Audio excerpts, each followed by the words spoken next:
Guys നമ്മുടെ LS-ൽ നിങ്ങൾക്ക് പുതിയ അപ്ഡേറ്റ് ഒക്കെ വന്നിട്ടുണ്ട്. അപ്പോൾ അപ്ഡേറ്റ് എന്താ വെച്ചാൽ ഒരു സൂപ്പർ സ്പൂൺ ചെയ്യുന്നത് എങ്ങനെയാണെന്ന് വെച്ചാൽ നിങ്ങൾ ഫോൺ എടുത്തിട്ട് ഒരു കോയിൻ്റെ ചിഹ്നം കാണിക്കും, ഒരു മനുഷ്യൻ്റെ ഇല്ല, എന്നിട്ട് അടിയിലൊന്ന് ക്ലിക്ക് ചെയ്യുമ്പോൾ നിങ്ങൾക്ക് അവിടെ സൂപ്പറാന്ന് കാണും. സൂപ്പറാണെങ്കിൽ നിങ്ങൾക്ക് ഇഷ്ടപ്പെട്ട വണ്ടികളൊക്കെ സ്പോൺ ചെയ്യാം. എന്നിട്ട് നിങ്ങൾ ഒന്ന് പുറകോട്ട് നോക്കിക്കഴിഞ്ഞാൽ നമ്മുടെ സൂപ്പർ അവിടെ വന്നിട്ടുണ്ടാവും. നമുക്കൊന്ന് ഓടിച്ച് നോക്കാം. നമ്മുടെ ഒരു സബ്സ്ക്രൈബ് ഉണ്ടെങ്കിൽ സബ്സ്ക്രൈബ് കൂടി ചെയ്തേക്കാം. നമ്മുടെ സൂപ്പർ വേറെ ലെവലാണ്. എക്സോസ്റ്റൊക്കെ പൊട്ടും. പിന്നെ ഈ ഗെയിമിൽ ഡിലീറ്റ് ആയിട്ട് ഒന്നും കൂടി ഡൗൺലോഡ് ചെയ്താൽ മാത്രമേ നിങ്ങൾക്ക് കാര്യങ്ങളൊക്കെ കിട്ടുള്ളൂ. ഈ സൂപ്പർ മാത്രമല്ല, കുറേ വണ്ടികളുണ്ട്. അതൊക്കെ നമ്മൾ ഫുൾ വീഡിയോയിൽ കാണിക്കുന്നതായിരിക്കും. അപ്പോൾ നമുക്കൊന്ന് ഓടിച്ച് നോക്കാം. നല്ല സൂപ്പർ വണ്ടി. എക്സോസ്റ്റ് പൊട്ടുന്നുണ്ട്. 4 എക്സോസ്റ്റ് കാര്യങ്ങളൊക്കെയാണുള്ളത്. അതിപ്പോൾ സീനൊന്നുമില്ല.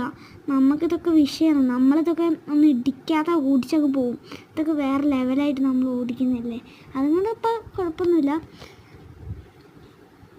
അപ്പോൾ പിന്നെ നമ്മുടെ ഇതൊന്ന് ഇടിച്ചിട്ട് ഓക്കെ.